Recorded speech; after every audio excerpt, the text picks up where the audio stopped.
Hello everyone, welcome to session number 2 of straight line. So let's start. Question number 1 है आपकी screen पे. Pause the video, identify the type of the question and start solving it. Okay, let's start.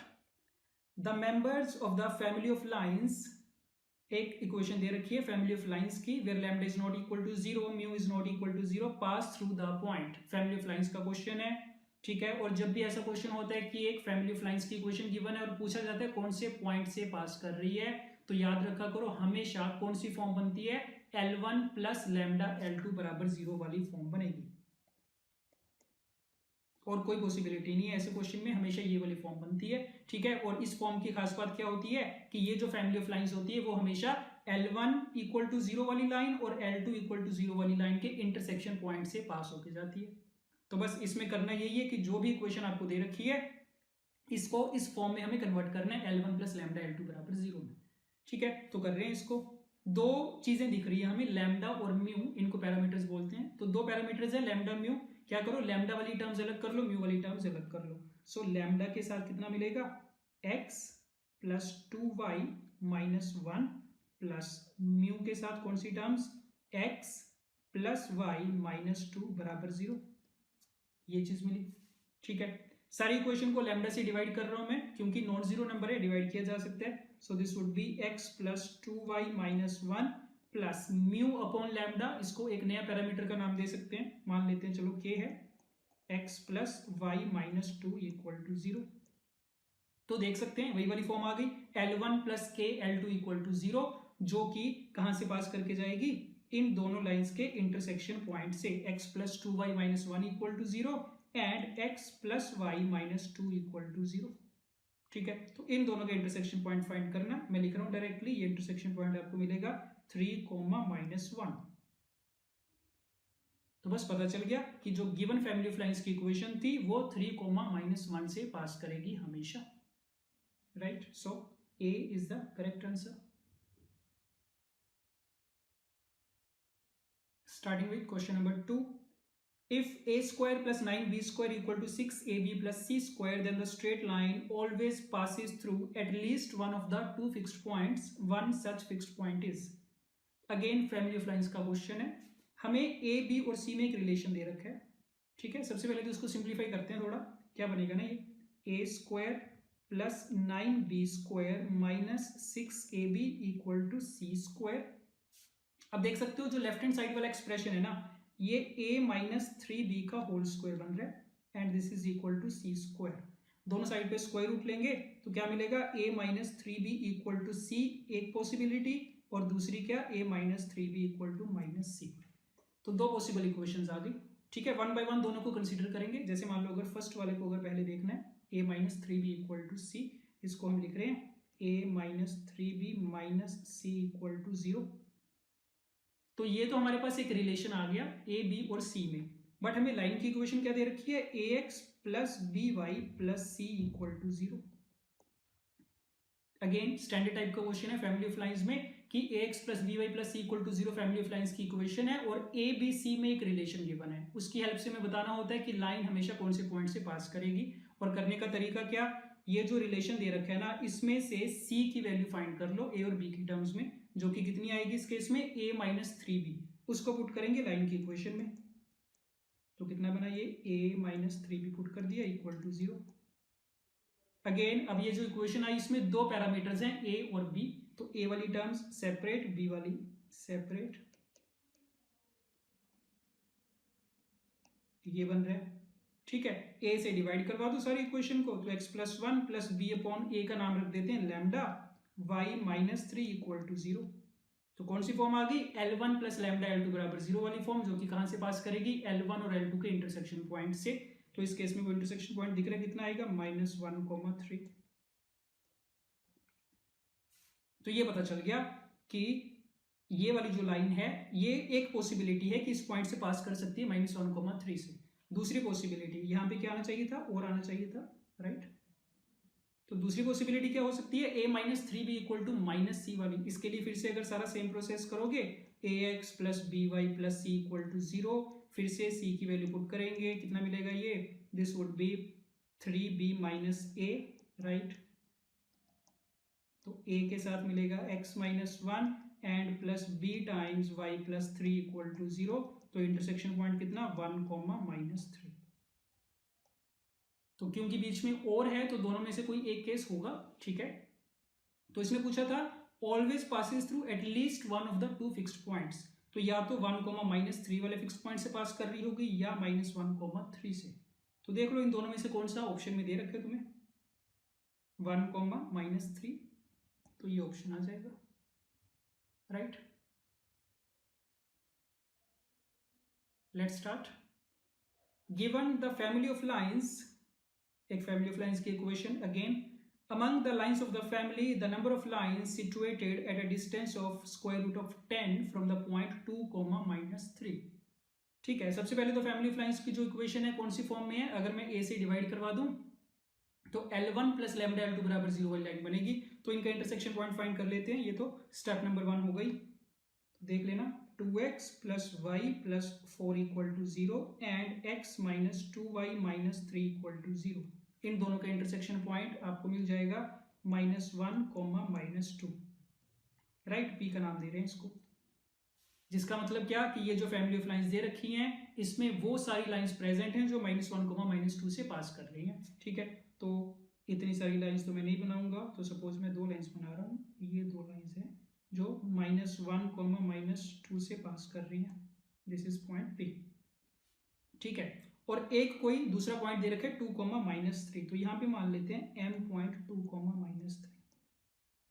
हमें बताना है कि p point से जाने वाली जो इनफाइनाइट लाइंस हैं उसमें से ऐसी कितनी लाइंस होंगी जो m पॉइंट से स्क्वायर रूट ऑफ 10 के डिस्टेंस पे लोकेटेड हैं, ठीक है।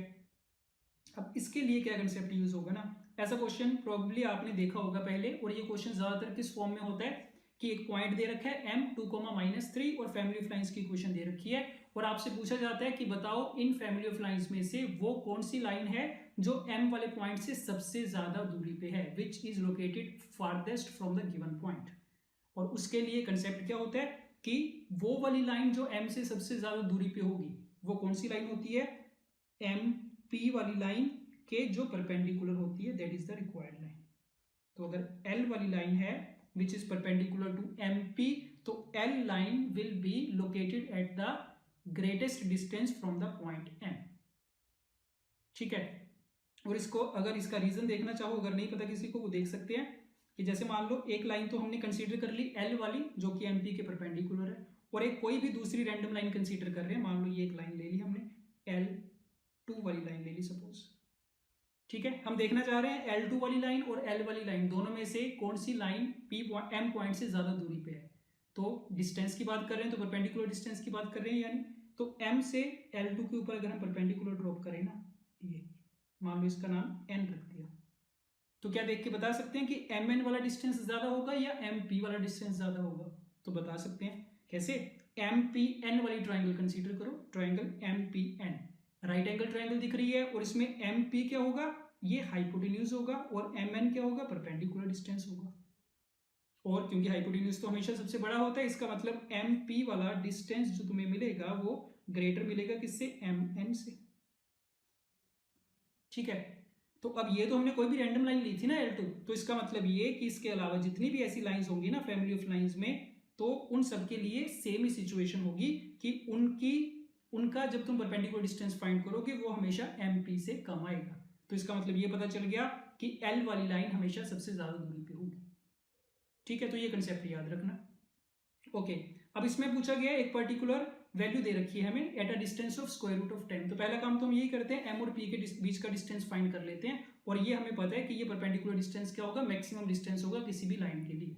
तो चेक करना है इसमें M और P के बीच का डिस्टेंस, और तुम नोटिस करोगे ये तुम्हें कितना मिलेगा, स्क्वायर रूट ऑफ 10 के बराबर मिलेगा, जिसका मतलब क्या कि square root of 10 maximum distance हो सकता है किसी भी लाइन के लिए। और इसने पूछा क्या था कि ऐसी कितनी लाइंस होंगी, नंबर ऑफ लाइंस जो रूट 10 के डिस्टेंस पे हैं। तो एक ही लाइन तो होगी जो इसके परपेंडिकुलर होगी, बाकी सारी का डिस्टेंस क्या होगा, रूट 10 से छोटा होगा, ठीक है। तो बस पता चल गया, there is only one such line, right. तो अगर किसी ने पहले नहीं कर रखा है ये क्वेश्चन तो इस कंसेप्ट को याद रखना, काफी इंपॉर्टेंट कंसेप्ट है ये। Okay okay, question number 4, a light beam emanating from the point A reflects from the straight line and passes through the point B. The equation of the reflected beam is, right? सबसे पहले तो diagram बना लेते हैं। Line कौन सी given है, 2x plus Y minus 6 equal to 0। एक point दे रखा है A विच इज 3,10, यहां से जाने वाली है कोई भी लाइन इस 2x plus Y minus 6 equal to 0 वाली लाइन के ऊपर जाके ये रिफ्लेक्ट कर जाएगी, तो इसको मिरर मान सकते हैं, ठीक है, मिरर लाइन बोल देते हैं इसको। तो यहाँ से अगर ये रिफ्लेक्ट करेगी और रिफ्लेक्ट होने के बाद कहाँ से जा रही है, पॉइंट बी से 4,3 से, ये पॉइंट बी मान लिए चलो, ठीक है। तो हमें रिफ्लेक्टेड लाइन की इक्वेशन पूछी गई है, इक्वेशन ऑफ पी बी बताना है हमें। अगेन काफी कॉमन टाइप के क्वेश्चंस, ठीक है। तो सुनना, कंसेप्ट सुनना इसका। पहली चीज तो अगर कोई भी लाइन मिरर को स्ट्राइक करने के बाद रिफ्लेक्ट करती है तो कौन सा लॉ फॉलो करती है, angle of incidence is equal to angle of reflection. तो यहां से क्या किया जाएगा, पी पॉइंट से ना एक नॉर्मल लाइन बनाई जाएगी। तो ये एंगल ऑफ रिफ्लेक्शन अगर थीटा है, एंगल ऑफ इंसिडेंस भी कितना होगा, थीटा होगा, ठीक है। तो इसका नाम मैं एन रख रहा हूं, नॉर्मल लाइन है, और इसका नाम एम बोल रहा हूं, मिरर लाइन, ठीक है। और ये देखने से पता चल रहा है कि जो पी एन वाली लाइन है ना, नॉर्मल लाइन है, वो इंसिडेंट और रिफ्लेक्टेड की क्या है, एंगल बाइसेक्टर है, इक्वल एंगल बना रही है, ठीक है। और अगर पी एन वाली लाइन उसकी एंगल बाइसेक्टर है तो पी एम वाली जो मिरर लाइन है ये भी इसकी एंगल बाइसेक्टर होगी, क्योंकि इसके परपेंडिकुलर है। तो किसी भी लाइन के जो दो एंगल बाइसेक्टर होते हैं वो हमेशा क्या होते हैं, आपस में परपेंडिकुलर ही तो होते हैं। तो इसका मतलब अगेन एक कंसेप्ट मिल गया हमें कि जो नॉर्मल लाइन है और जो मिरर लाइन है वो दोनों हमेशा क्या होते हैं, एंगल बाइसेक्टर्स होते हैं of the incident ray, incident line and the reflected line, ठीक है। ओके, ये तो होगी पहली चीज। दूसरी चीज क्या करेंगे ना, हमें रिफ्लेक्टेड लाइन की इक्वेशन पूछी है, तो अगर मैं पी बी को ऐसे प्रोड्यूस कर दूं आगे, अब ये तो एंगल बाइसेक्टर तो है ही है, ये मान लो 90 माइनस थीटा का एंगल बनेगा, तो ये भी कितना ही होगा, 90 माइनस थीटा ही होगा। तो क्योंकि मिरर लाइन जो है इन दोनों की एंगल बाइसेक्टर है, तो फिर से एंगल बाइसेक्टर की प्रॉपर्टी क्या होती है कि अगर ये एक लाइन है एपी, इसकी तुम इमेज लोगे, ठीक है, एपी की अगर तुम इमेज लोगे अपनी मिरर लाइन में, तो तुम्हें कौन सी लाइन मिलेगी, ये रिफ्लेक्टेड लाइन मिलेगी। ये बात ठीक है। जिसको बोलने का दूसरा तरीका ये कि एपी वाली लाइन के ऊपर कोई भी अगर पॉइंट है ना, जैसे पॉइंट ए है, तो ए पॉइंट की अगर तुम इमेज लोगे ना मिरर लाइन में, तो वो जो इमेज आएगी वो तुम्हें कहां पे मिलेगी, रिफ्लेक्टेड लाइन पे मिलेगी, ए डैश। अगेन किसी को अगर ये चीज पहले से नहीं पता थी, याद रखना इसको कि अगर दो लाइंस हैं L1 और L2 और उनका कोई एंगल बाइसेक्टर है, तो L1 के ऊपर जितने भी पॉइंट्स हैं उसकी अगर तुम इमेज लोगे अपने एंगल बाइसेक्टर में, तो वो तुम्हें दूसरी लाइन पे रिफ्लेक्ट होकर दिखेगा। तो हमने क्या किया, ए पॉइंट गिवन था, मिरर लाइन की इक्वेशन गिवन है, तो अगर पॉइंट पता है, लाइन पता है, उसमें इमेज फाइंड करनी आती है, तो ए पॉइंट की इमेज फाइंड करना, उसका नाम हमने ए डैश रख दिया, वो पॉइंट कहां पे होगा, रिफ्लेक्टेड लाइन के ऊपर होगा। अब ये जो इमेज फाइंड करने वाला फंड है ये मैं आपको नहीं बता रहा, ये आपको पता होना चाहिए। तो ये फाइंड करना, ए डैश जो आपको मिलेगा, इसकी जो इमेज मिलेगी वो मैं लिख रहा हूं -5,6 मिलेगी, ठीक है। इमेज आ गई, तो पूछा क्या था, रिफ्लेक्टेड लाइन की इक्वेशन, रिफ्लेक्टेड लाइन के ऊपर दो पॉइंट पता चल गए तुम्हें, बी पॉइंट मिल गया, ए डैश मिल गया। अब दो पॉइंट पता है तो लाइन की इक्वेशन लिख सकते हैं यूजिंग द 2 पॉइंट फॉर्म, ठीक। तो ऐसे क्वेश्चन तो काफी देखने को मिल जाते हैं, बस कंसेप्ट याद रखना, इंसिडेंट लाइन के ऊपर जो भी पॉइंट है उसकी इमेज ले लेंगे मिरर लाइन पे, वो जो इमेज आएगी रिफ्लेक्टेड लाइन के ऊपर आएगी।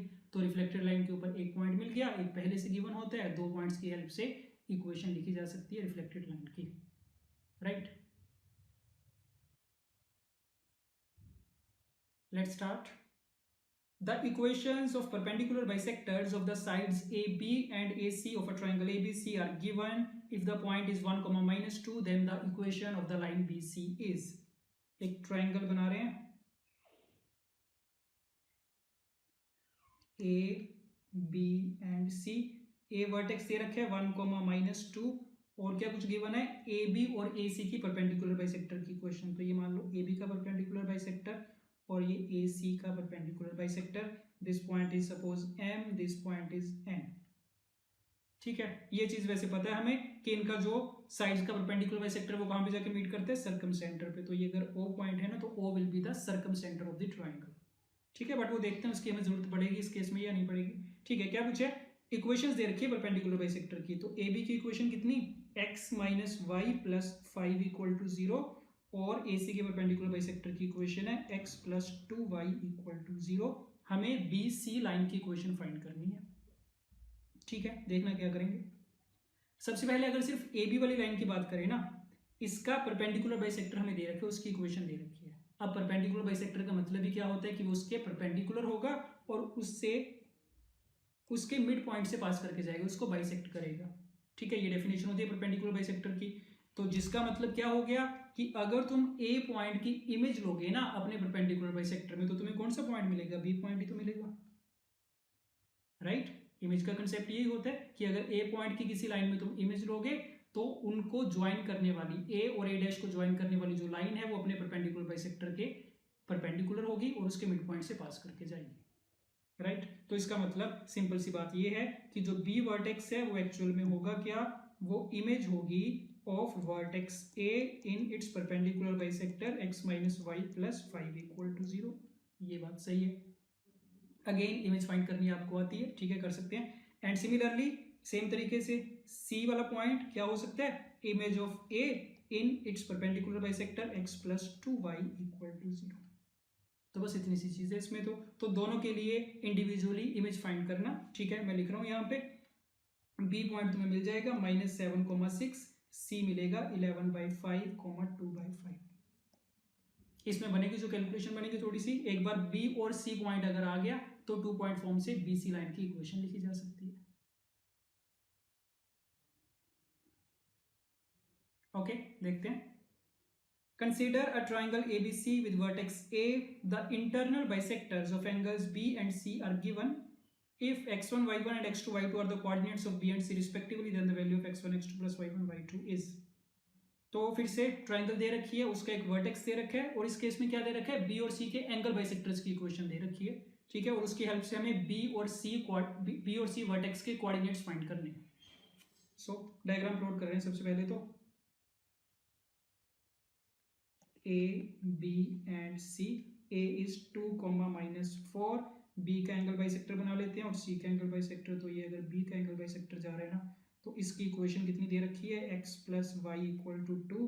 एंड सिमिलरली अगर ये C का एंगल बाइसेक्टर है, इसकी equation is x minus 3y equal to 6, right.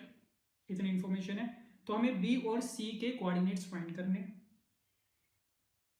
फिर से कंसेप्ट देखो, यही यूज होगा जब भी एंगल बाइसेक्टर दे रखा होगा।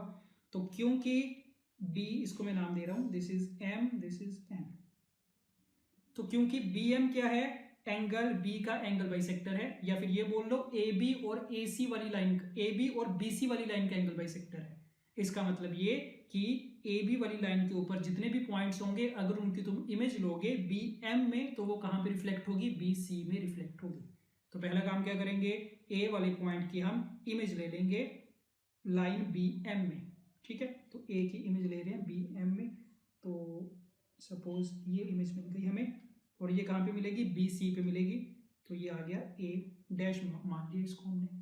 ठीक है, ए पॉइंट पता है, BM की इक्वेशन पता है, इमेज फाइंड करनी आती है, वहां से हमें क्या मिल जाएगा, A डैश मिल जाएगा।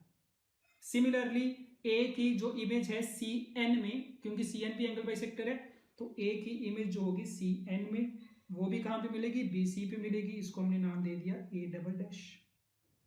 ये भी फाइंड करनी पड़ेगी। ठीक है, तो इससे क्या होगा, A डैश हमारे पास आ जाएगा, A डबल डैश आ जाएगा। लिख रहा हूं मैं, कोऑर्डिनेट्स क्या मिलेंगे, A डैश मिलेगा 6,0 and A double dash would be 2/5, 4/5। ये दो पॉइंट्स मिल गए। तो अगर तो इक्वेशन ऑफ बी सी पूछी होती है, 2 पॉइंट फॉर्म लगाते इक्वेशन मिल जाती, बट अभी बी और सी दोनों हमें इंडिविजुअली फाइंड करने के लिए बोला गया। ठीक है, तो पहला काम तो क्या करते हैं ना, इक्वेशन ही लिख लेते हैं, equation of B C 2 point form से इक्वेशन में लिख रहा हूं जो मिलेगी, that is x plus 7y equal to 6। Equation आ गई।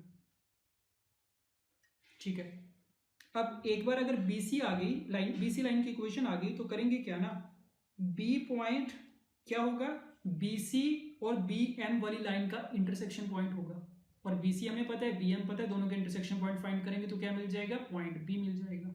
सो लिख देता हूँ बस मैं यहाँ पे, that B is intersection point of B C and B M, and similarly C is intersection point of B C and C N.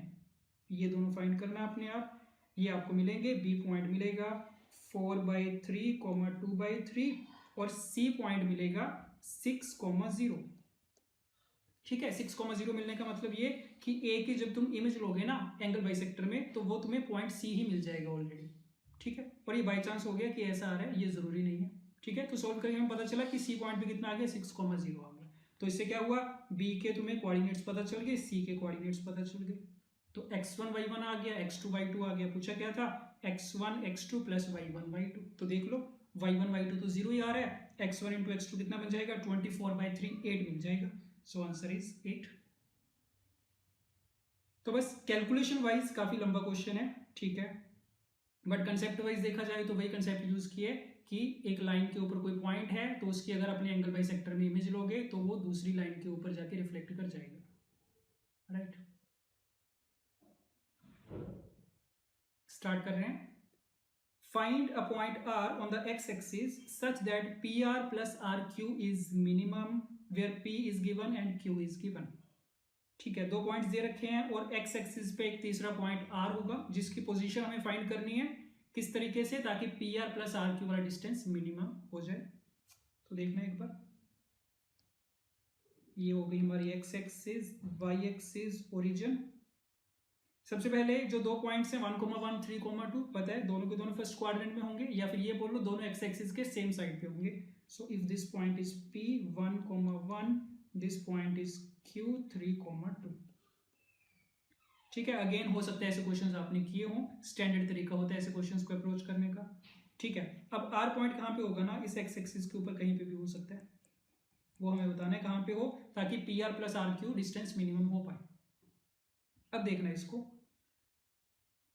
P और Q तो फिक्स्ड पॉइंट्स हैं, R वाला पॉइंट वेरिएबल है, वो कहीं पे भी हो सकता है एक्स एक्सिस के ऊपर, हमें बताना है कहाँ पे होगा। ठीक है, अब इसका कंसेप्ट क्या है ना कि अगर तीन पॉइंट्स है ना प्लेन पे P, Q एंड R, तो दो पॉसिबिलिटीज बन सकती हैं, या तो ये मिलके आपस में क्या करेंगे, ट्रायंगल बनाएंगे, या फिर अगर ट्रायंगल नहीं बना रहे तो इसका मतलब क्या होंगे, एक तीनों के तीनों एक ही लाइन पे होंगे, जिनको हम बोल देते हैं तीनों कोलिनियर होंगे। यही तो दो पॉसिबिलिटीज हैं, और तो कोई पॉसिबिलिटी है नहीं है। और अगर ये मान लो मिलके ट्रायंगल बना रहे हैं, उस केस में हमें पता है कि ट्रायंगल की प्रॉपर्टी होती है उसकी दो साइड्स का सम is always greater than third side. तो इस केस में तो कौन से डिस्टेंस की बात कर रहे थे, PR प्लस RQ, तो इस केस में तो क्या होगा ना, PR प्लस RQ हमेशा ग्रेटर देन PQ फॉलो करेगा ट्रायंगल की प्रॉपर्टी को। और अगर तीनों कोलिनियर हो गए उस केस में ये हो सकता है कि PR प्लस RQ PQ के बराबर हो जाए, ये होना पॉसिबल है। अगर मैं यहाँ पे P रखूँ, यहाँ पे रखूँ R, यहाँ पे Q, तो उस केस में PR प्लस RQ क्या हो जाएगा, PQ के बराबर। तो क्या पता चला कि ट्रायंगल के केस में तो ये वाली जो क्वांटिटी है दोनों का सम है वो हमेशा PQ से बड़ा आएगा, बट कोलिनियर के केस में क्या आएगा, PQ के बराबर आएगा, और हमें तो मिनिमम चाहिए था। तो इसका मतलब क्या पता चला कि PR प्लस RQ की ना मिनिमम वैल्यू कितनी हो सकती है, PQ के बराबर हो सकती है। ठीक है, और PQ के बराबर होगी कब, अभी देखा हमने, जब PR और Q क्या होंगे, कोलिनियर होंगे। तो ये तो पता चल गया कि डिस्टेंस को मिनिमम करने के लिए हमें क्या करना पड़ेगा, R पॉइंट इस तरीके से चूज करना पड़ेगा कि PR और Q क्या बन जाए, कोलिनियर बन जाए, और कोलिनियर भी इस तरीके से कि R वाला पॉइंट क्या आ जाए, PQ लाइन सेगमेंट के बीच में आ जाए, उससे बाहर नहीं जाना चाहिए। ठीक है, तो अब सोच के देखो, क्या एक्स एक्सिस पे ऐसा कोई पॉइंट रखा जा सकता है R जिससे कि PR और Q कोलिनियर हो जाए और R वाला पॉइंट PQ लाइन सेगमेंट के अंदर आ जाए? तो ऐसा होना पॉसिबल नहीं है, क्योंकि P और Q क्या है, दोनों एक्स एक्सिस के सेम ही साइड पे आ गए। अगर ऑपोजिट साइड पे होते तो होना पॉसिबल था। तो जब भी ऐसी सिचुएशन आएगी, करना क्या है, हम क्या करते हैं ना, Q पॉइंट की इमेज ले लेते हैं एक्स एक्सिस में। तो जो इमेज आएगी, इमेज तो हमें पता है एक्स एक्सिस में डायरेक्टली लिख सकते हैं, कितनी आएगी, 3,-2, ये हमने ले ली इमेज। ठीक है, अच्छा, अब मान लो P और Q डैश को अगर मैं ज्वाइन करूं ना, ये वाला पॉइंट हम रखें R। ठीक है, देखते जाना क्या कर रहे हैं। हमने Q पॉइंट की इमेज ली, Q डैश, P और Q डैश को ज्वाइन किया, वो जहां पे एक्सिस को इंटरसेक्ट कर रहे हैं उसका नाम हमने रखा R। अब हमें करना क्या था, हमें PR प्लस RQ को मिनिमम करना था। अब जैसे ही तुमने Q की इमेज ली, Q डैश, तो ये जो ट्राइंगल्स दिखेंगी तुम्हें, ट्राइंगल RQM और RQ डैश M, ये दोनों ट्राइंगल्स आपस में कॉन्ग्रुएंट होंगी। इमेज लिए तो RHS से दोनों क्या हो जाएंगी, कॉन्ग्रुएंट हो जाएंगी, जिसका मतलब ये कि RQ वाला डिस्टेंस किसके बराबर होगा, RQ डैश के बराबर होगा। तो इसका मतलब PR प्लस RQ को मिनिमम करना है तो चाहो हम क्या कर सकते हैं, PR प्लस RQ डैश को मिनिमम कर दें, एक ही बात है, क्योंकि दोनों डिस्टेंस क्या है, बराबर है, RQ और RQ डैश।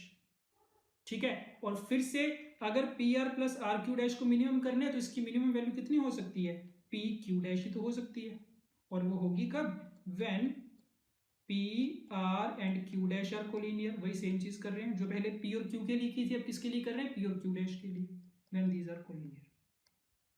और अब P, Q डैश और R इन तीनों को कोलिनियर करना पॉसिबल है, तो इसीलिए हमने किया क्या, Q की इमेज लेके Q डैश जो पॉइंट आया उसको P से ज्वाइन किया और उसके साथ कोलिनियर में हमने क्या रख लिया, पॉइंट R रख लिया। तो बस ये पता चल गया कि R पॉइंट की पोजीशन ये वाली होगी। ठीक है, अब एक बार इतना हो गया, उसके बाद R पॉइंट फाइंड करना तो आसान है। ठीक है, कैसे करेंगे, P पॉइंट पता है तुम्हारे पास, Q डैश पॉइंट है, तो इसकी हेल्प से क्या लिख पाओगे, equation of P Q dash लिख पाओगे।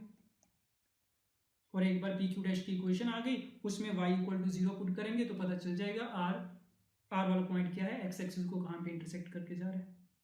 ठीक है, तो इसका तुम्हें रिजल्ट मिल जाएगा 5/3, 0। अगेन काफी इंपॉर्टेंट कंसेप्ट है।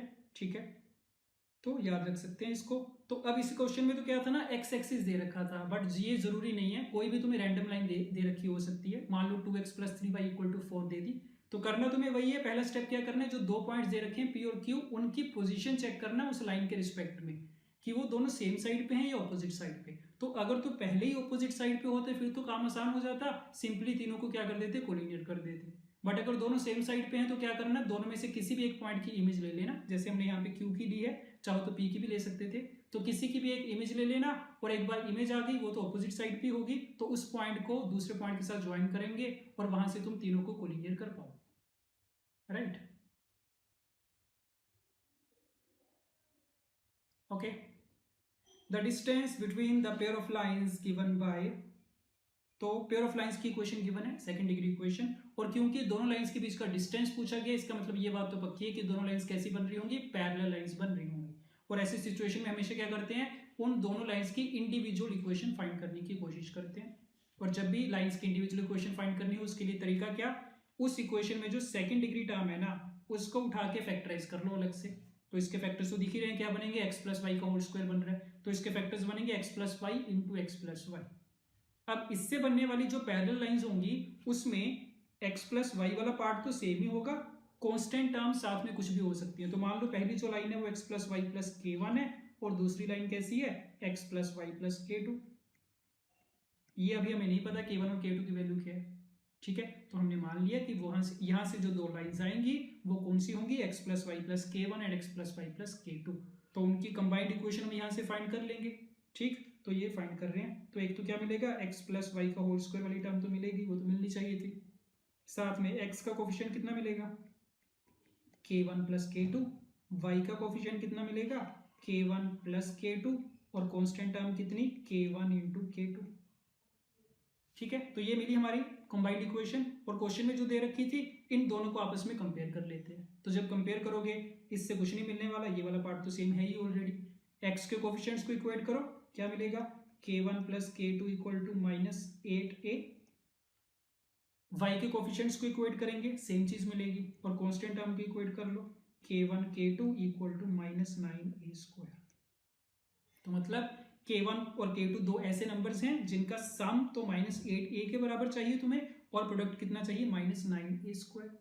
तो ये तो देख के पता चल रहा है हिट एंड ट्रायल से कि एक नंबर कैसा होगा, -9a होना चाहिए, और दूसरा नंबर क्या होना चाहिए, a के बराबर। ठीक है, जैसे हम देखते होते हैं दो रूट्स का सम और दो रूट्स का प्रोडक्ट, तो देख के पता चल रहा है। तो बस k1 k2 की वैल्यू आ गई, इसका मतलब दोनों लाइंस तुम्हें इंडिविजुअली पता चल गई। एक लाइन कौन सी होगी, x plus y plus a equal to 0 and x plus Y minus 9a equal to 0। तो दो पैरेलल लाइंस आ गई तुम्हारे सामने। अब इनके बीच का डिस्टेंस पूछा गया था, वो तो हमें आता ही है, c1 माइनस c2 करेंगे तो कितना 10a upon square root of 2 बनेगा। तो ये कितना 5 रूट 2 टाइम्स a बन गया, ठीक है ना। So option D. कर रहे हैं स्टार्ट।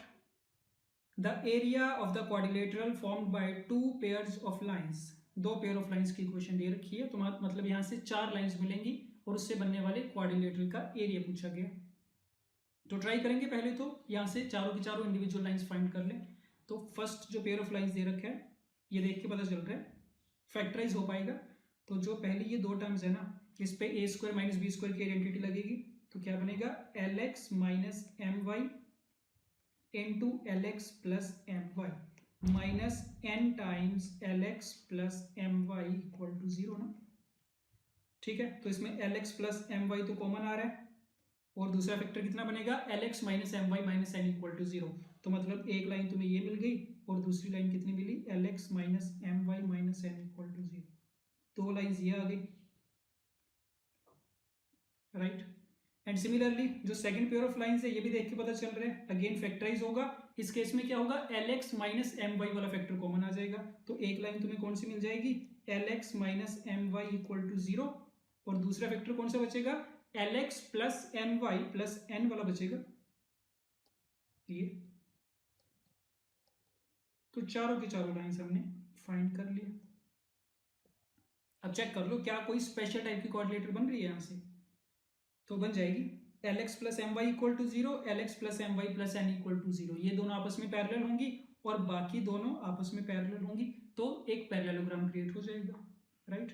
तो मान लो अगर यहाँ पे रफ पैरेललोग्राम बनाए, so this is l x plus m y equal to 0 l x plus m y plus n equal to 0 then lx minus my equal to 0 and lx minus M Y minus N equal to 0। चारों lines आ गई हैं। अब ये भी formula होता है direct area of parallelogram find करने का। अगर चारों साइड्स की इक्वेशन दे रखी है तो फॉर्मूला क्या होता है लिख रहा हूँ, इन केस आपको नहीं पता, c1 minus c2 d1 minus d2 upon determinant of a1 b1 a2 b2, इस सारे का मॉडुलस, क्योंकि पॉजिटिव करना है, ठीक है। तो वैल्यूज पुट करो। c1 माइनस c2 का मतलब अगर ये दो पैरेलल लाइंस लें तो इसमें कांस्टेंट टर्म्स का डिफरेंस कितना आएगा n आ जाएगा। d1 माइनस d2 मतलब बाकी जो दो पैरेलल लाइंस है उसमें कांस्टेंट टर्म्स का डिफरेंस कितना मिलेगा माइनस n, अगेन n हो जाएगा, पॉजिटिव ले रहे हैं, ठीक है। Upon a1 b1 a2 b2 का डिटर्मिनेंट, तो a1 b1 मतलब पहली जो सेट ऑफ पैरेलल लाइंस हैं उनके x और y का कोफिशिएंट्स, तो l एंड m, और a2 b2 दूसरे के coefficients l and minus m। तो देख लो कितना आ गया ये, ऊपर तो एल स्क्वायर बनेगा, नीचे कितना minus l m minus l m, तो माइनस 2lm बन जाएगा, मॉडुलस चल रहा है साथ में। तो कितना आ गया n square upon 2 times modulus of l m. Option number C. तो अगेन बस एक बार लाइंस को हम सेपरेट कर पाए, इंडिविजुअल लाइंस की इक्वेशन आ जाए, उसके बाद तो डायरेक्ट फॉर्मूले लगाए और कुछ भी नहीं है। Let's start. If theta is the acute angle between the lines given by pair of lines की इक्वेशन दे रखी है, इनके बीच थीटा एक्यूट एंगल वो फाइंड कर सकते हैं फॉर्मूला से। Then the equation of the line passing through the point of intersection of these lines and making an angle theta with the positive x-axis। तो दो चीजें चाहिए हमें, एक तो इन दो लाइंस के बीच का एंगल और दूसरा point of intersection of these lines, और दोनों के लिए डायरेक्ट फॉर्मूला होता है या फिर ये बोलो डायरेक्ट मेथड होता है करने के लिए, ठीक है। तो आसान क्वेश्चन है, बस थोड़ी सी जो भी कैलकुलेशन बनेगी बननी है। सबसे पहले इनके बीच का एंगल फॉर्मूला पता होगा, tan theta equal to 2 times under root h square minus a b upon a plus B का मोड, ठीक है। तो यहाँ से मैं लिख रहा हूँ रिजल्ट कितना आएगा 11/2 आएगा। देखना इसको, अगर किसी को फॉर्मूला नहीं पता तो tan थीटा आ गया 11/2, राइट। उसके बाद पॉइंट ऑफ इंटरसेक्शन फाइंड करने के लिए जो तरीका होता है वो लिख रहा हूँ मैं एक बार। उसके लिए क्या करते हैं, सबसे पहले पूरी इक्वेशन को पार्शियली डिफरेंशिएट करते हैं एक्स के रिस्पेक्ट में। तो देख लेना, एक्स के रिस्पेक्ट में जो पार्शियली डिफरेंशिएट करेंगे मतलब एक्स को वेरिएबल माना जाएगा, वाई को कांस्टेंट, तो क्या बनेगा ये 12x, ठीक है, y कांस्टेंट है तो यहाँ पे 5y मिलेगा प्लस 7 इक्वल टू 0। तो ये हमने x के रिस्पेक्ट में पार्शियल डिफरेंशिएट किया। दूसरी बार क्या होगा, y के रिस्पेक्ट में करेंगे तो कितना मिलेगा 5x minus 8y plus 13 equal to 0। ठीक है, यहां से एक्स वाई में दो लीनियर इक्वेशंस बनेंगी हमेशा, तो इन दोनों को आपस में सोल्व करना, सोल्व करके आपको पॉइंट मिलेगा -1,1। और ये जो पॉइंट होता है यही होता है इन दोनों लाइंस का इंटरसेक्शन पॉइंट। ठीक है, तो ये अप्रोच यूज कर सकते हैं पॉइंट ऑफ इंटरसेक्शन फाइंड करने के लिए। तो अब हुआ क्या, पॉइंट ऑफ इंटरसेक्शन मिल गया तुम्हें, दोनों के बीच का एंगल थीटा था तो tan थीटा मिल गया। पूछा क्या गया था, ऐसी लाइन की इक्वेशन जो -1,1 से पास करे और x एक्सिस के साथ थीटा का एंगल बनाए। तो इक्वेशन लिख सकते हैं y minus y1 equal to m, तो उसका स्लोप कितना tan थीटा तो हो जाएगा, तो which is 11/2 into x minus x1। ये इक्वेशन मिल जाएगी तुम्हें, राइट। तो ये ऑप्शन मिलेगा तुम्हें, option B.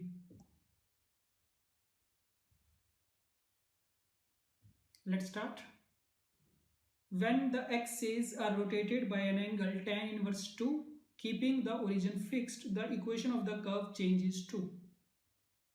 Direct question, axis की रोटेशन की गई है, रोटेशन करने से क्या होगा, किसी भी पॉइंट के कोऑर्डिनेट्स और किसी भी कर्व की इक्वेशन चेंज हो जाएगी, तो नई इक्वेशन पूछी गई है। ठीक है, अगेन डायरेक्ट अगर फॉर्मूला आपको पता है तो हो पाएगा आराम से। और तरीका क्या होता है, फिर से अगर मैं लिखूं तो यहाँ पे अगर एक्स वाई पुराने coordinates, capital x capital y नए कोऑर्डिनेट्स, यहाँ पे होता है कोस थीटा साइन थीटा। ठीक है, सिविल सर्विस से याद रखते होते हैं, सिविल का सी वहां से कोस थीटा आ गया, सर्विस का एस यहाँ से आ गया साइन थीटा। कोस थीटा के नीचे उसका डेरिवेटिव माइनस साइन थीटा के नीचे उसका derivative cos theta.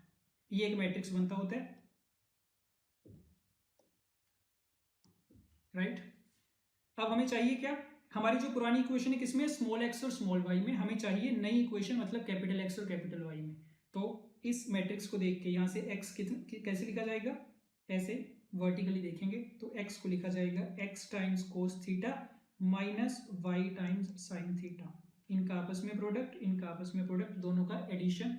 And similarly Y को तुम लिख पाओगे x sine theta plus y cos theta. ठीक है, ये मैं इसलिए लिख रहा हूं क्योंकि काफी कम क्वेश्चंस इसमें देखने को मिलते हैं, काफी कम क्वेश्चंस की आपकी प्रैक्टिस हो रखी होगी, तो कई बार बच्चे इसको भूल जाते हैं क्योंकि यूज नहीं हुआ होता इतना। ठीक है, तो इसको याद रख सकते हैं। ओके, अब बस करना क्या है, नई इक्वेशन के लिए ये जो इक्वेशन दे रखी है इसमें एक्स और वाई को रिप्लेस कर दो। तो बस एक बार मैं लिख रहा हूँ 4 टाइम्स एक्स इंटू वाई चाहिए था, एक्स की वैल्यू यहाँ से आएगी, थीटा तुम्हें कितना दे रखा है tan इनवर्स 2, तो अगर tan थीटा 2 है, यहाँ से साइन थीटा और कोस थीटा निकाल पाएंगे, तो देख लेना कितना बनेगा ये 4 टाइम्स एक्स की value X into cos theta, so X into 1/√5 minus Y into sine theta 2/√5।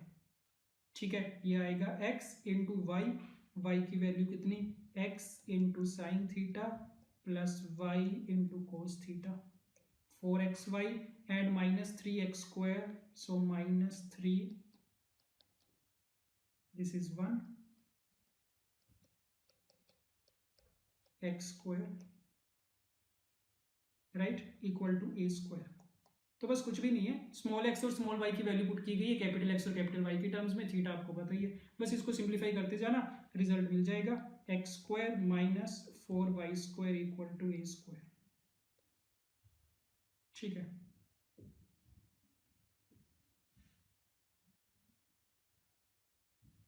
Let's discuss.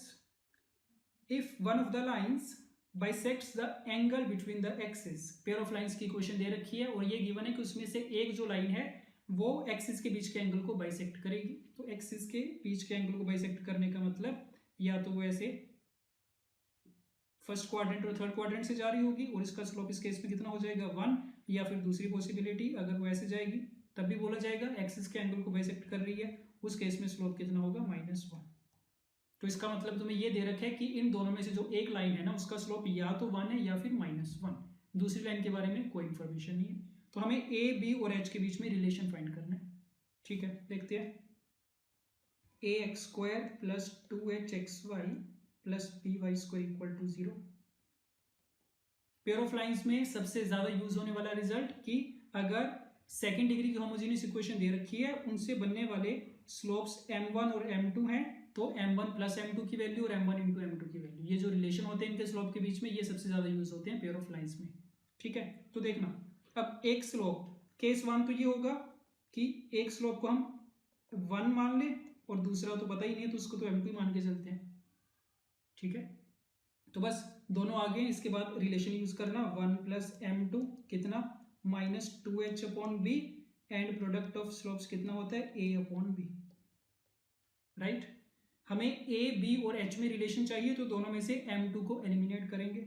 So first में से m2 की वैल्यू कितनी आएगी माइनस 2h अपॉन बी, और माइनस 1 भी आएगा साथ में, minus 2h upon B minus 1, दूसरे में से कितनी है a अपॉन बी।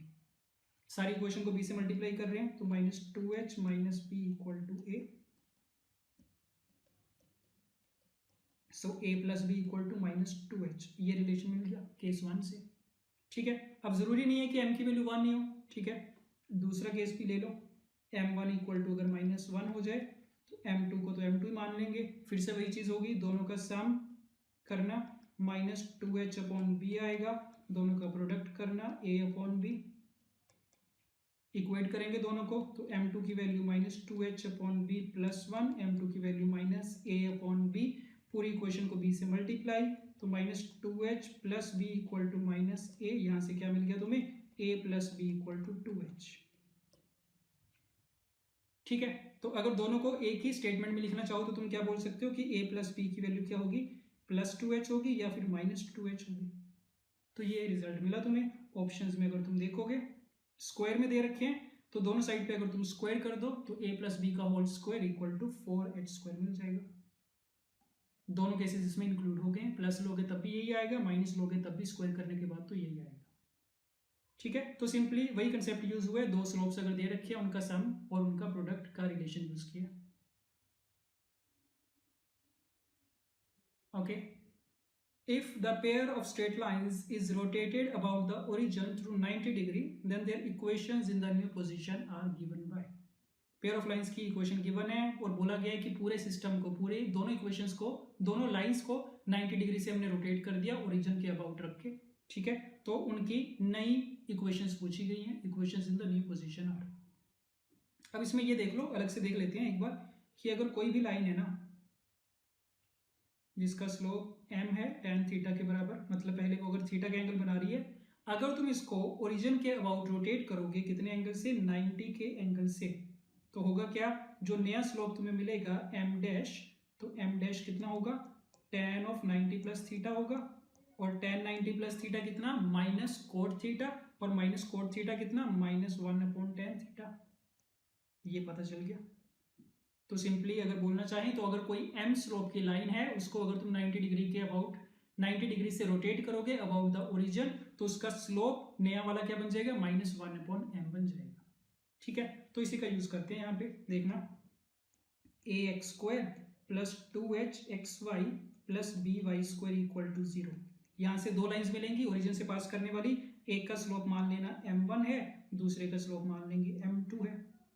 ठीक है, तो आफ्टर रोटेशन बाय 90 डिग्री, तो जब तुम इसको 90 डिग्री से रोटेट करोगे, ठीक, तो होगा क्या, m1 वाले का स्लोप तो माइनस 1/m1 बन जाएगा और दूसरे का कितना माइनस 1/m2। और लाइन क्योंकि ओरिजिन से जा रही थी तो रोटेशन के बाद भी तो ओरिजिन से जाएंगी, तो इस वाली लाइन के कोरस्पॉन्डिंग इक्वेशन कितनी बन जाएगी y equal to minus 1/m1 into x, और दूसरी लाइन की इक्वेशन कैसी बनेगी माइनस 1/m2 इंटू एक्स। तो दोनों लाइंस की अगर इंडिविजुअल इक्वेशन आ गई तो उनकी पेयर ऑफ लाइंस की इक्वेशन पूछी गई है ना हमसे, पेयर ऑफ लाइंस के लिए क्या करेंगे, दोनों को मल्टीप्लाई कर देंगे आपस में, राइट हैंड साइड को 0 बना के। तो फर्स्ट लाइन की इक्वेशन कितनी है m1y plus x equal to 0, दूसरी कितनी m2y plus x equal to 0। So the combined equation will be m1y plus x into m2y plus x equal to 0। दोनों को मल्टीप्लाई करना, m1 m2 y square plus x square plus x y का coefficient कितना m1 plus m2 equal to 0। ठीक है, अब m1 m2 क्या थे, ओरिजिनल वाली इक्वेशन के रूट्स थे, तो यहां से m1 प्लस m2 और m1 इंटू m2 पता होता है हमें, तो बस वैल्यूज पुट कर देना। m1 m2 की वैल्यू कितनी a upon b y square plus x square plus x y m1 plus m2 is -2h upon b equal to 0। सारे इक्वेशन को b से मल्टीप्लाई किया जा सकता है। So A Y square plus B X square -2h X Y equal to 0। So this is the new equation of pair of lines after the rotation. ठीक है, so A Y square plus B X square -2h X Y, option C, right. तो ये तो हो गया एक तरीका। इसको करने का एक दूसरा तरीका देखना, थोड़ा सा बढ़िया तरीका, थोड़ा नहीं काफी ज्यादा बढ़िया तरीका देखना इसको। अगर मान लो कोई पॉइंट है ना x, y, ये ओरिजिन है, ओरिजिन से इसको अगर तुम ज्वाइन करवाओ, मतलब इसके पोजीशन वेक्टर की बात हो रही है या फिर इसके रेडियस वेक्टर की बात हो रही है, तो अगर मैं तुमसे बोलूं कि ये जो लाइन बन रही है ना, ये जो वेक्टर बन रहा है, इसको रोटेट करो 90 डिग्री से,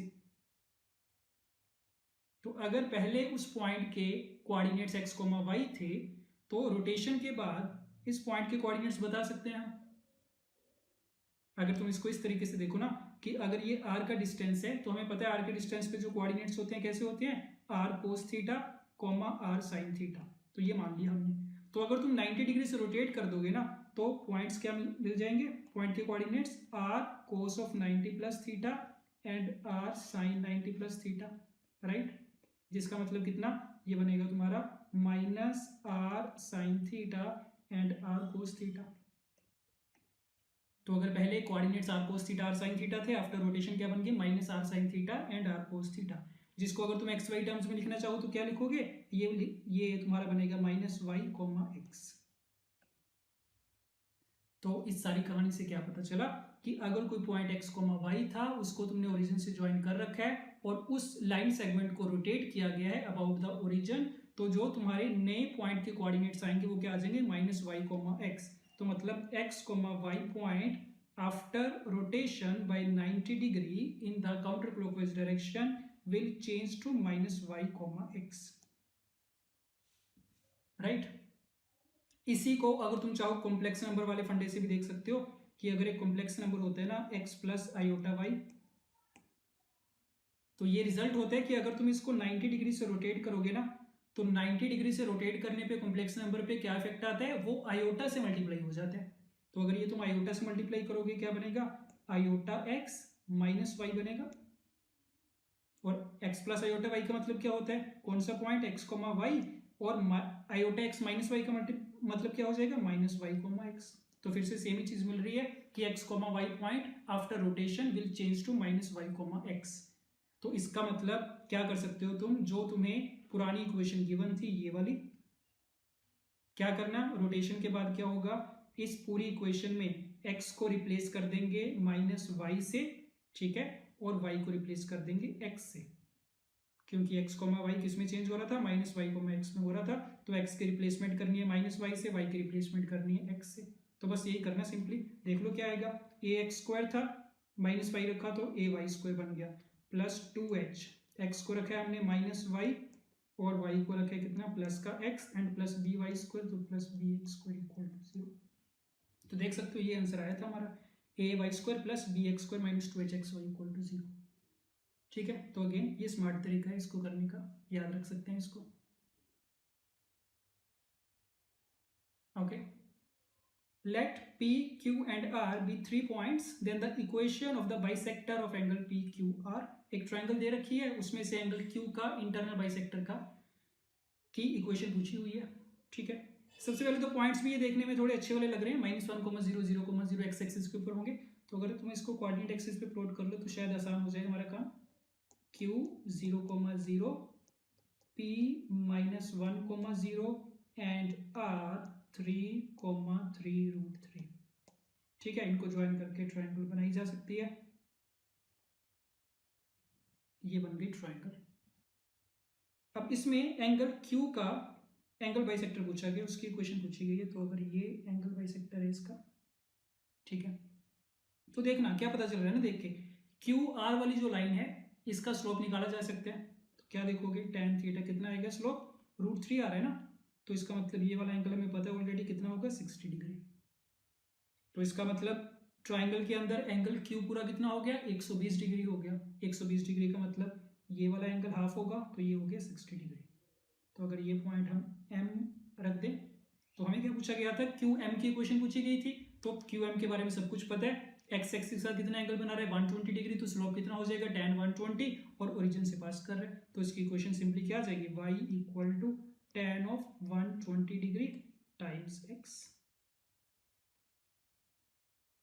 ठीक है, tan 120 कितना होता है, -√3 होता है, तो this would be √3x plus y equal to 0। Option C. ठीक है, तो काफी आसान हो गया हमारा काम, क्योंकि पॉइंट्स इसने ऐसे दे रखे थे। ठीक है, बट बाय चांस अगर पॉइंट्स ऐसे ना हो, कोई भी रैंडम पॉइंट्स हो, तो उस केस में भी एक बार सुन लो क्या करेंगे। Point P, point Q, point R। तो इसको करने का एक तरीका, तो मेथड नंबर 1, एक तो ये है, क्या करते हैं ना, P पॉइंट पता है तुम्हें, Q पता है, R पता है। P से इंटरनल एंगल बाइसेक्टर बनाया, मान लो ये पॉइंट M है। ठीक है, तो एंगल बाइसेक्टर थ्योरम का यूज करते हैं। एंगल बाइसेक्टर थ्योरम क्या होती है, जो कि बच्चे अक्सर भूल जाते हैं, PQ upon PR equal to QM upon MR।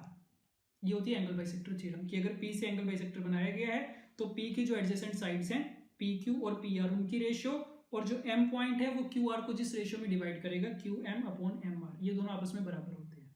तो अब होता क्या है, P पॉइंट पता है तुम्हें, Q पॉइंट पता है, यहाँ से PQ आ जाएगा, R पॉइंट भी पता है, PR आ जाएगा डिस्टेंस फॉर्मूला से, तो रेशियो मिल जाएगी। मान लो रेशियो आ गई तुम्हारे पास K:1 की रेशियो आ गई, तो ये रेशियो मिल गई तुम्हें। एक बार रेशियो मिल गई तो सेक्शन फॉर्मूला से M पॉइंट के कोऑर्डिनेट्स आ जाएंगे, और जैसे M पॉइंट मिला, P और M को ज्वाइन करने वाली लाइन के ऊपर 2 पॉइंट्स मिल गए तुम्हें, तो इक्वेशन ऑफ एंगल बाइसेक्टर पता चल जाएगी। ठीक है, ये हो गया एक तरीका। ओके, एक और तरीका देख सकते हो चाहो तो, मेथड नंबर 2। मेथड नंबर 2 में क्या होगा, PM क्या चीज है, ये PQ और PR दो लाइंस का एंगल बाइसेक्टर है, और जब भी दो लाइंस हमें गिवन होती हैं, उनके एंगल बाइसेक्टर की इक्वेशन हमें निकालनी आती होती है ना। दो इक्वेशंस आती होती है, एक प्लस के साथ, एक माइनस के साथ। उसमें से एक एक्यूट एंगल होता है और दूसरा ऑब्ट्यूज एंगल बाइसेक्टर होता है। तो जब भी ट्राइंगल के लिए अगर PQR एक ट्राइंगल है, तीनों वर्टिसेस पता है, तुम्हें इंटरनल एंगल बाइसेक्टर पूछा गया है, तो तुम चाहो तो ये कर सकते हो कि पहले पता कर लो कि जो एंगल P है, सॉरी हम क्वेश्चन में वैसे हमें क्यू दे रखा था, चलो कोई बात नहीं। तो अगर PQR है, P का एंगल बाइसेक्टर पूछा गया है, तो पता कर लो कि एंगल P जो है वो ट्राइंगल के अंदर एक्यूट एंगल है या ऑब्ट्यूज एंगल है। अगर एक बार तुम पता कर पाए तो पता चल जाएगा कि कौन सा एंगल बाइसेक्टर हमसे पूछा गया। ठीक है, तो वो कर सकते हैं, और उसके लिए तुम क्या कर सकते हो, वेक्टर मेथड यूज कर सकते हो। चाहो तो P पता है, Q पता है, R पता है, तो PQ वाला वेक्टर लिख लेना, PR वेक्टर लिख लेना I और J के कंपोनेंट्स में, और PQ और PR आ गया, इनके बीच का एंगल थीटा मान के कोस थीटा फाइंड कर लेना। कैसे, PQ dot PR upon mode of PQ mode of PR। तो depending upon cos theta positive है या नेगेटिव, पता चल जाएगा एंगल P एक्यूट है या obtuse.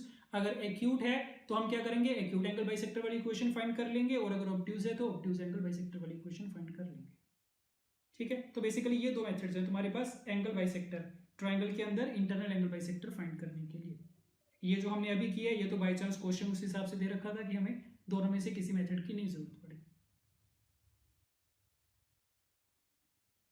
Let's see, the equation of bisectors of two lines L1 and L2 are given. If the line L1 passes through this point, then the equation of acute angle bisector of L1 and L2। तो दो lines दे रखी है, ये मान लो दो lines है L1 and L2। अब lines की इक्वेशन नहीं दे रखी है हमें इनके बाइसेक्टर्स की इक्वेशन दे रखी है। तो ये मान लो अगर इसका पहला बाइसेक्टर है ना B1, और दूसरा बाइसेक्टर हमेशा इसके परपेंडिकुलर होगा, याद रखना, ये दूसरा बाइसेक्टर। ठीक है, इनकी इक्वेशन हमें गिवन है, तो मैं लिख लेता हूँ एक बार। ये B1 की इक्वेशन अगर हम मान ले 2x minus 16y minus 5 equal to 0, और B2 की इक्वेशन मान रहे हैं 64x plus 8y plus 35 equal to 0। ठीक है, इतनी इंफॉर्मेशन है। और सेकंड स्टेटमेंट में क्या गिवन है, if the line L1 passes through -11,4, यहाँ पे एक पॉइंट है -11,4। तो हमें पूछा गया कि जो तुम्हें दोनों बाइसेक्टर की इक्वेशन दे रखी है ना, उसमें से एक्यूट एंगल बाइसेक्टर कौन सा है। ठीक है, तो ये तो पक्की बात है, इन दोनों में से कोई होगा अगर होगा तो, नहीं तो सी ऑप्शन हमारे पास क्या है, डाटा इनसफिशिएंट। ये भी हो सकता है कि जितनी इन्फॉर्मेशन हमारे पास है उसके बेसिस पे हम ये बता ही ना पाए कि कौन सा एक्यूट है कौन सा ऑब्ट्यूज है। ठीक, तो देखना इसको क्या करेंगे ना इसमें। मान लो ये B2 वाला जो एंगल बाइसेक्टर है वो थीटा पे जा रहा है, ठीक है, तो ये मतलब ये भी थीटा होगा और ये सपोज अल्फा है, ये भी अल्फा, राइट। अब डायग्राम से देखते जाना, 11,-4 वाला जो पॉइंट है ना, अगर मान लो यहां से हम B2 के ऊपर परपेंडिकुलर ड्रॉ करें, ठीक है, तो ये कुछ परपेंडिकुलर डिस्टेंस आएगा हमारे पास, ठीक है। सिमिलरली ये अगर तुम करोगे ये कुछ परपेंडिकुलर डिस्टेंस आएगा। अब मान लेते हैं सपोज इसका नाम अगर हम रखते हैं P1, इसका नाम रखते हैं P2, ठीक है। तो डायग्राम से देख के तुम्हें क्या पता चल रहा है कि अगर तो थीटा वाला एंगल छोटा है तो P1 वाला डिस्टेंस भी छोटा होगा, और अगर अल्फा वाला एंगल छोटा है तो P2 वाला भी डिस्टेंस क्या होगा, छोटा होगा, राइट। तो जो बाइसेक्टर लाइंस के साथ छोटा एंगल बना रहा है उसका उस लाइन से जो परपेंडिकुलर डिस्टेंस है वो भी कितना होगा, कम आएगा, rather than as compare to दूसरे के। ये बात क्लियर है, देख के पता चल रहा है डायग्राम से भी, अगर तुम थीटा को छोटा करते जाओगे तो P1 क्या होता जाएगा, कम होता जाएगा।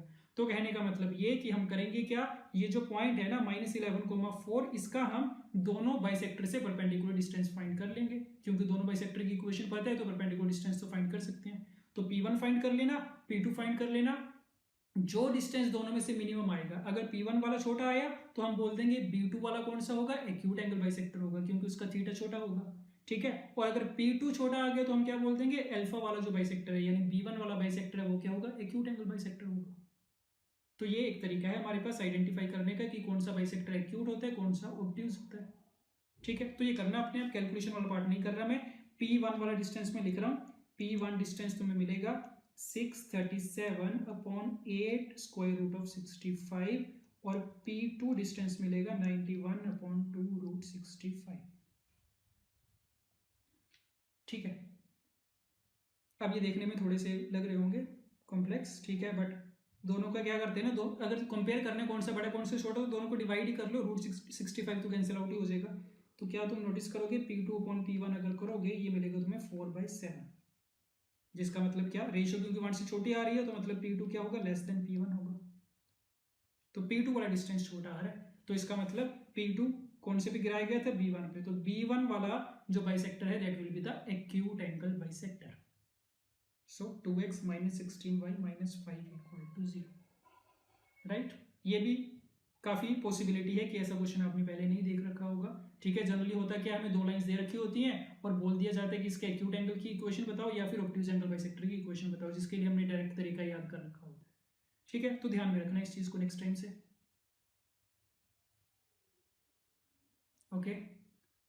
If the two pairs of lines this and this are such that one of them represents the bisector of the angles between the other, दो पेयर ऑफ लाइंस की इक्वेशन दे रखी है, कंडीशन है one of them represents the bisector of the angles between the other, कि पहला जो pair है वो दूसरे पेयर ऑफ लाइंस के बीच के एंगल बाइसेक्टर को रिप्रेजेंट कर रहा है, ठीक है। इसका मतलब ये, अगर पहली वाली लाइंस का नाम हम L1 और L2 रखें ना, L1 एंड L2, ठीक है, और दूसरे वाले के नाम रखें हम L3 और L4, तो L1 L2 वाली लाइंस के जो एंगल बाइसेक्टर होंगे वो हमें L3 और L4 से दे रखे हैं, L3 एंड L4, ठीक है। किसी को भी मान सकते हो, ये भी मान सकते हो L1 L2 के बाइसेक्टर L3 और L4 है, या फिर इसका ऑपोजिट भी मान सकते हो कि L3 L4 वाली लाइंस के जो एंगल बाइसेक्टर बनेंगे that are given by L1 and L2, ठीक। तो मान के चल रहे हैं L1 L2 वाली लाइंस के जो एंगल बाइसेक्टर है वो L3 और L4 हैं। तो बस करना क्या है, आसान क्वेश्चन है, L1 L2 की जो कंबाइंड इक्वेशन दे रखी है इनके एंगल बाइसेक्टर की इक्वेशन तो फाइंड करनी आती है हमें, combined equation of angle bisector, direct formula होता है x² - y² upon a - b equal to xy/h। तो इसका मतलब फर्स्ट पेयर ऑफ लाइंस के लिए एंगल बाइसेक्टर की इक्वेशन कितनी मिलेगी तुम्हें, x² - y² upon a - b, a - b की वैल्यू कितनी दिख रही है 2, इक्वल टू xy/h, h की वैल्यू कितनी है यहाँ पे -m के बराबर। तो ये इक्वेशन आ गई, इसको मैं ऐसे लिख लेता हूँ x² - y² प्लस का बनेगा ना ये 2/m xy इक्वल टू 0। तो ये आ गई फर्स्ट पेयर ऑफ लाइंस के एंगल बाइसेक्टर की इक्वेशन। बट हमें ये गिवन है कि ये जो दूसरा पेयर ऑफ लाइन है ये उसका एंगल बाइसेक्टर है, तो इसका मतलब ये इक्वेशन और जो हमने इक्वेशन अभी निकाली है ये दोनों क्या होंगी, सेम होंगी, आइडेंटिकल होंगी। तो बस देख लो x² - y² - 2nxy दे रखी है इसने। ठीक है, हमें क्या करना है, इन दोनों को आइडेंटिकल करना है। आइडेंटिकल के लिए देख सकते हैं x² - y² वाला पार्ट तो सेम ही है, तो बाकी पार्ट भी क्या होना चाहिए, सेम होना चाहिए। तो एक्स वाई के कोफिशिएंट्स को इक्वेट कर देना। So 2/m equal to -2n, 2 cancel out, so mn equal to -1। ये रिलेशन आ गया दोनों में, m इंटू n, m और n में। So mn equal to -1। कर रहे हैं start. If the area of triangle formed by pair of lines given by, pair of lines की इक्वेशन गिवन है और एक तीसरी लाइन गिवन है, इज 7। ठीक है, तो 3 लाइंस की इक्वेशन है, उनसे बनने वाले ट्राइंगल का एरिया दे रखे 7 के बराबर है, तो a की वैल्यू पूछी गई है। पहला काम क्या करना पड़ेगा, इनसे बनने वाली इंडिविजुअल लाइंस की इक्वेशन फाइंड करो। तो देख के पता चल रहा है फैक्टराइज हो रही है ये। So 8x² - 4xy - 2xy plus y² equal to 0, 4x common, 2x minus y and -y common, 2x minus y equal to 0। Right, तो दो लाइंस मिल रही हैं, कौन कौन सी, y equal to 2x and y equal to 4x। तो तीनों लाइंस की इक्वेशन पता चल गई ट्राइंगल की, बना सकते हो। y equal to 2x, y equal to 4x and third is 2x plus 3y equal to a। ठीक है, तो तीनों साइड्स की इक्वेशन आ गई। इंटरसेक्शन पॉइंट्स की हेल्प से तीनों वर्टिसेस फाइंड कर सकते हैं। ये तो 0,0 ही आएगा, दिख रहा है, ये फाइंड करना अपने आप a की टर्म्स में आएगा। ठीक है, ये बनेगा a/8, a/4 and next would be a/14 and 2a/7। अब एक बार तीनों वर्टिसेस आ गए, उसके बाद तो कुछ नहीं है, एरिया ऑफ ट्राइंगल का फॉर्मूला लगाना। ठीक है, तो 1/2 times 0, a/8, a/14, then 0, a/4, 2a/7, 1, 1, 1 equal to 7 कर देंगे। और यहाँ पे मोड लेना मत भूलना, मोड आएगा सारे का। तो डिटर्मिनेंट सॉल्व करना सारा a में आएगा। एक बार प्लस का साइन के साथ खोल लेंगे इक्वेशन को, एक बार माइनस के साथ। तो इसको सॉल्व करके आपको ना a की दो वैल्यूज मिल जाएंगी, +-28। राइट, देख लेना दोनों में से ऑप्शन में कौन सी दे रखी है, तो 28 आ जाएगा। तो आसान क्वेश्चन था ये, तो बिल्कुल calculation based question. Let's start. If the lines joining the origin to the intersection of the line and the curve are at right angles, then m² की वैल्यू पूछी गई है। Standard concept of homogenization. ठीक है, देखते जाना।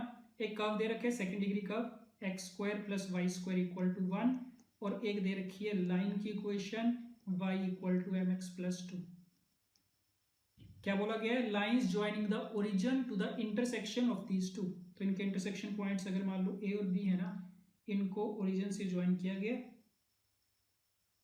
इन lines की बात कर रहे हैं, the lines joining the origin to the intersection points, मतलब OA एंड OB की बात हो रही है। आर एट राइट एंगल्स, इनके बीच के एंगल दे रखे हैं 90 डिग्री। तो m की वैल्यू बतानी है हमें। ठीक है, तो जब भी ऐसी सिचुएशन होती है होमोजेनाइजेशन का कंसेप्ट यूज करते हैं, जिसका मतलब क्या, कि जो सेकंड डिग्री कर्व की इक्वेशन दे रखी है इसको हम होमोजेनियस इक्वेशन में कन्वर्ट करते हैं with the help of the equation of this line. तो करेंगे क्या, देखते जाना। x² + y² इक्वल टू 1 है, इसको हमें बनाना है homogeneous equation of second degree. तो ये तो x² तो ऑलरेडी सेकंड डिग्री टर्म है, y² already second degree term है, 1 0 डिग्री टर्म है। तो हम क्या करते हैं, इसको 1² से मल्टीप्लाई कर देते होते हैं, और 1 की वैल्यू लाइन की इक्वेशन से लिखते होते हैं। लाइन की इक्वेशन को ऐसे लिखा जा सकता है, y - mx/2 equal to 1।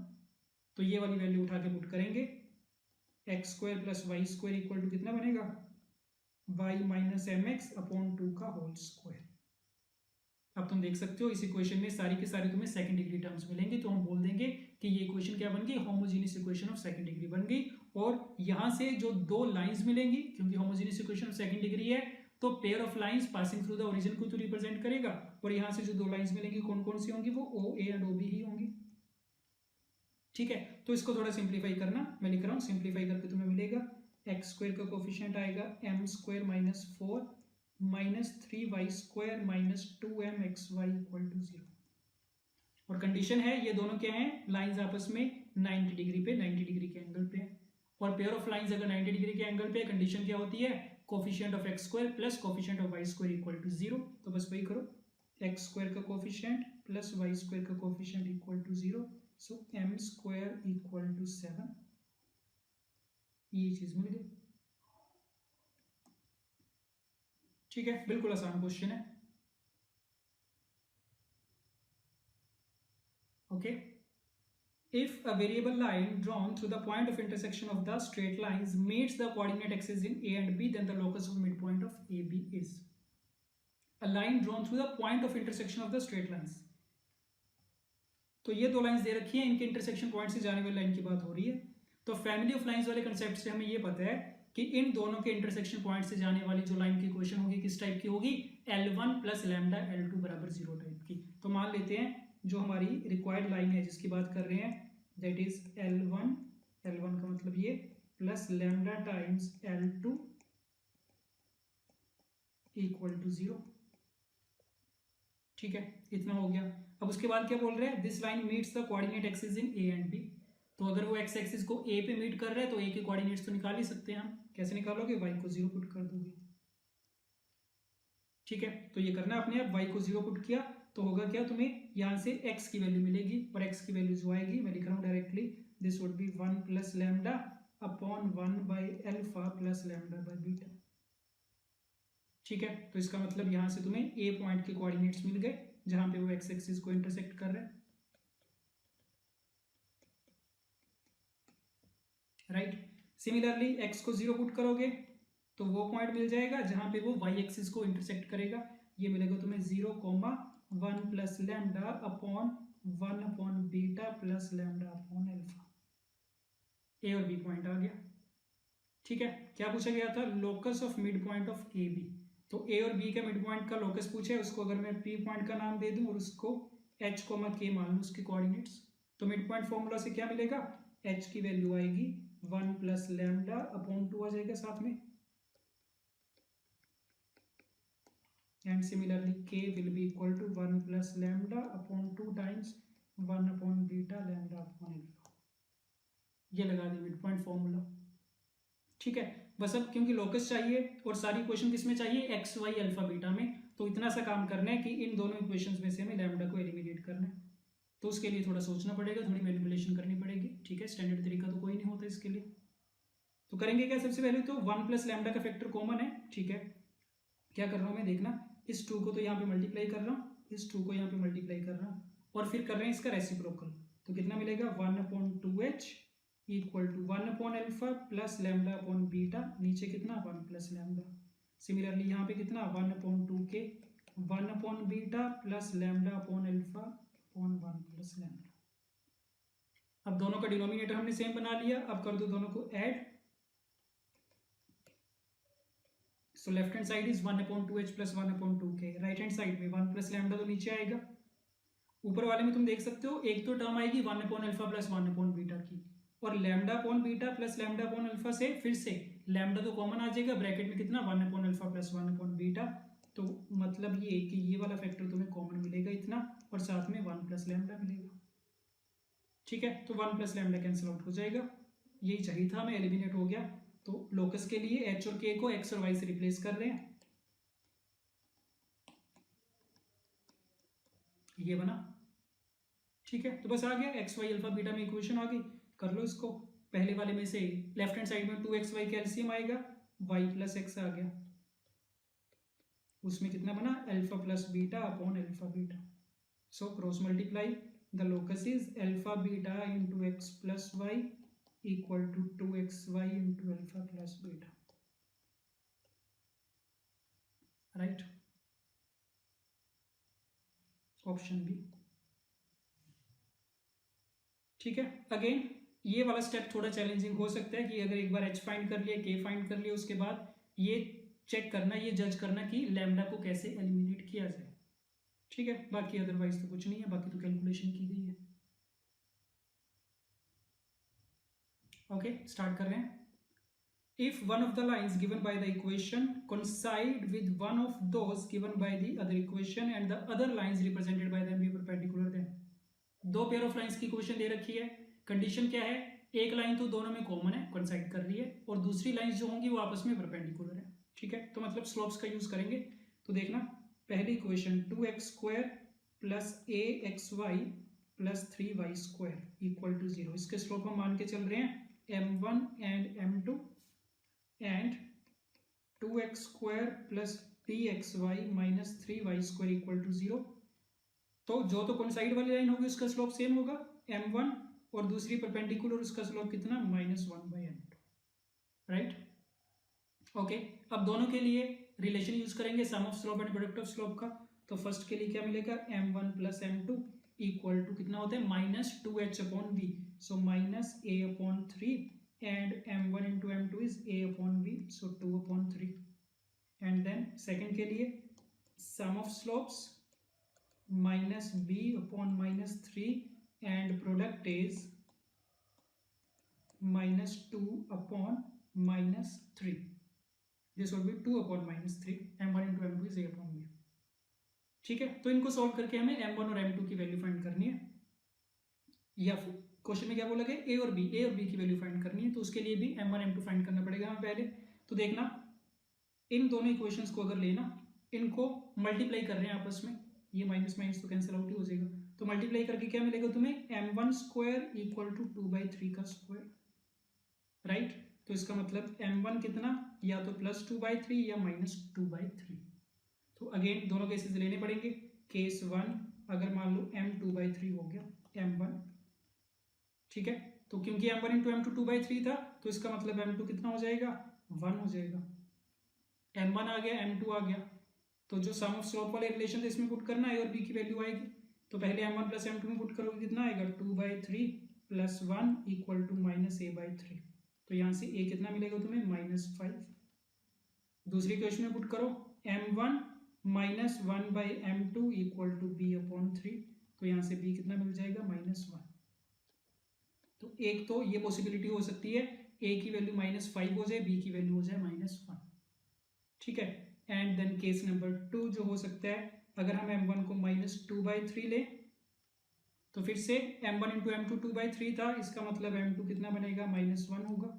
Again values put करना, यहाँ से तुम्हें क्या मिलेगा a equal to 5 and b equal to 1, तो ये दो पॉसिबिलिटीज बनेंगी। तो देखना ऑप्शन में जो भी होगा, सो +5 एंड +1 का ऑप्शन है, राइट। अगेन सिर्फ स्लोप्स का यूज किया गया, sum of slopes and product of slopes. तो इसी के साथ सेशन 2 भी हमारा कंप्लीट हो गया और स्ट्रेट लाइंस वाला पूरा चैप्टर कंप्लीट हो गया, ठीक है। और आप नोटिस किया होगा आपने, हमने ऑलमोस्ट हर टॉपिक इसमें इंक्लूड कर लिया, ऑलमोस्ट हर टॉपिक कवर कर लिया, और कोशिश की गई है कि सारे के सारे फॉर्मूलाज भी आपके इसमें कवर हो जाए, ठीक है।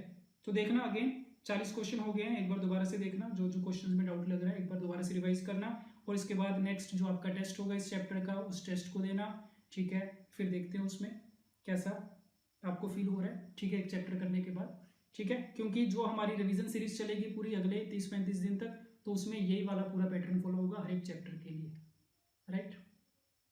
Okay, so thank you.